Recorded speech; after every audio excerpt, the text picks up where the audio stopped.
You step forward from the darkness of a long tunnel through the opening iron gate straight into the great Colosseum.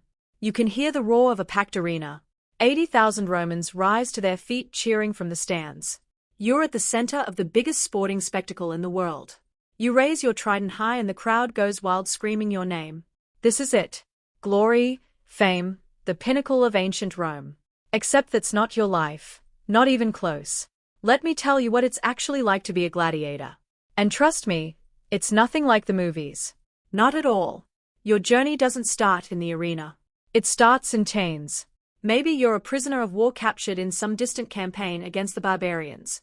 Maybe you're a criminal condemned to the arena as punishment. Maybe you're just a slave purchased specifically for this purpose. Or maybe, just maybe, you're one of the few free men who volunteered for this life lured by the promise of fame, fortune, and glory. These types of men, they surely existed. But to make no mistake, the moment you signed that contract, the moment you entered the Ludus Gladiatorius training school, you forfeited your freedom. You became property. The legal term for your new status? Infamous. You are now in the same social category as prostitutes and criminals. You couldn't testify in court. You couldn't hold public office. Even if you were born as a free Roman citizen, a gladiator contract stripped away all your rights. You swore an oath of absolute submission to your lanista, your new owner and trainer. That oath, it was horrifying. You agreed to be burned, flogged, beaten, or killed if ordered by the lanista. You weren't just signing up to fight, you were signing away your humanity. The Ludus, where you'd spend your days, wasn't just a training facility. It was a fortress prison. When archaeologists mapped out the gladiator school at Carnuntum in modern-day Austria using ground-penetrating technology, they found out that these places were built to serve as prisons, not as sports academies. At least 80 gladiators lived in the facility and there was only one gate, a single exit that faced the roads that led directly to the amphitheater. The living quarters were cramped with several men assigned to a single cell, sleeping on cots, mattresses, or directly on the floor. The most famous school, the Ludus Magnus in Rome, was even connected to the Colosseum by underground tunnels. You weren't going anywhere they didn't want you to go. Inside these walls, life followed a brutal routine. Your day started before dawn, straight to training. You'd spend hours, many hours, practicing with wooden swords that were twice as heavy as real weapons. The shields, also heavier than combat gear. Why, you ask? To build muscle until your very bones deformed from the strain. The Romans understood something we are only rediscovering today: overload training. Attack patterns are drilled into you until they become a reflex. Counter-attack sequences are practiced thousands of times until your body responds defensively without conscious thought. They were essentially building up these men like gladiator machines. But here's something Hollywood never gets right about the gladiator life: your diet. You probably imagine steaks and all kinds of meats to build up muscle. Well, actually your diet was almost entirely vegetarian. Barley porridge, beans, lentils, and legumes. Meat was very rare, expensive, and honestly not even desired by your trainers. This wasn't about cruelty or even cost cutting. This was strategy. Gladiators weren't lean and ripped like a modern-day bodybuilder. You had a cushion of fat under your skin. That fat layer protected nerves and blood vessels during fights. A sword slash that would kill a lean fighter might only give you a shallow wound. Now, here's where the story gets real interesting. Despite being legal outcasts, despite being slaves or condemned criminals, gladiators were celebrities. Graffiti recovered from Pompeii doesn't lie. Various murals were uncovered depicting gladiator fights. The people loved them, and they even had fan clubs. Roman women, particularly wealthy Roman women, were obsessed with gladiators. They attended fights to watch their favorite fighters, cheering for them like we cheer for our favorite football teams.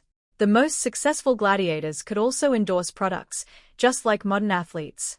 Their faces appeared on oil lamps, pottery, mosaics, and many other things. Children made clay figurines out of famous fighters. Politicians would be seen with popular gladiators to boost their own image. Even emperors couldn't resist their allure, especially Emperor Commodus, who didn't just watch the games, he fought in them.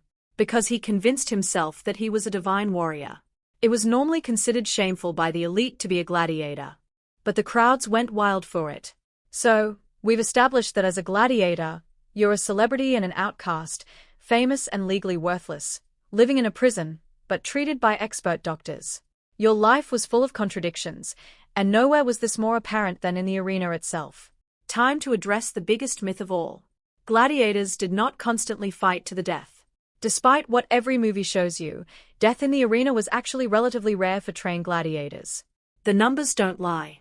In the 1st century AD, a gladiator entering the arena had about a 10% chance of dying during the fight. If you lost, that number jumped to around 25%, but that still means that most gladiators walked out alive. But why? Well, economics. Training a gladiator was very expensive. Housing you, feeding you that specialized diet, providing expert medical care, paying for your trainers. This all costs serious money. Your owner didn't want you dead. Besides, you were an investment that needed to pay off over multiple fights. The typical gladiator fought only 2 to 3 times per year, not every week, not even every month. If you survived your first few years and managed to rack up 5 to 10 victories, you were doing exceptionally well. And just to clarify, the fights themselves weren't free-for-alls. They were actually rules.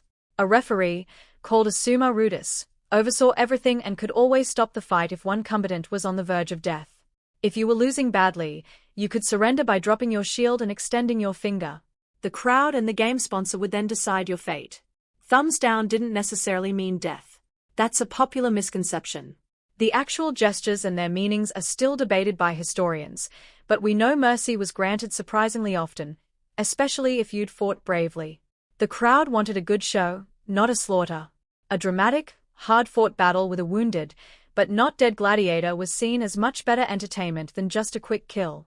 That said, the physical toll was brutal. When researchers examined the gladiator skeletons from the mass grave at Ephesus, they found something pretty disturbing.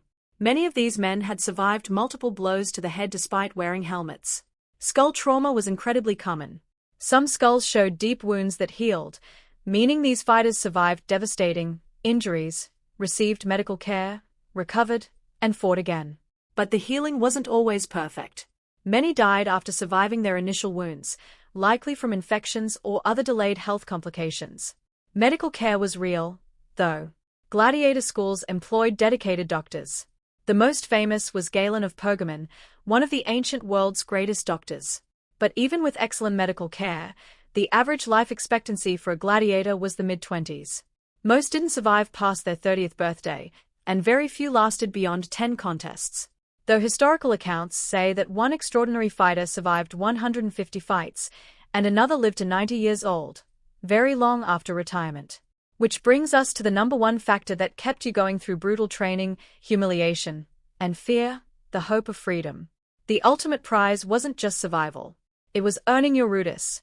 A rudis was a wooden sword, a symbolic proof that you were no longer a slave. If you fought with exceptional bravery, or if you provided a performance so spectacular, it moved the crowd and sponsor. If you won enough consecutive fights, or if you simply survived long enough to fulfill your contract, you could be awarded this wooden blade in a ceremony. The moment you received it, you became a freed gladiator, and you could retire. Many freed gladiators stayed in the business, though. They became trainers, passing on their skills to the next generation. Others also became referees, using their arena experience to oversee fights. And some, the real adrenaline junkies, the ones who couldn't imagine life without the roar of the crowd, voluntarily returned to fight as free men, seeking to recapture their former glory. But for most gladiators, freedom only remained a dream. They died in the sand, anonymous and forgotten, their bones dumped in mass graves outside the city walls. That was your life as a Roman gladiator. It was not just the barbaric death sport of popular imagination. It was something much more complex, a profession that combined athletic training, celebrity culture, and genuine skill into one of history's most notorious institutions. Knowing the real conditions, would you have volunteered to become a gladiator if you lived in ancient Rome? Drop your thoughts in the comments below. I'm genuinely interested if anyone would take the gamble. I'm George from History Vault. Drop a like if you enjoyed the video.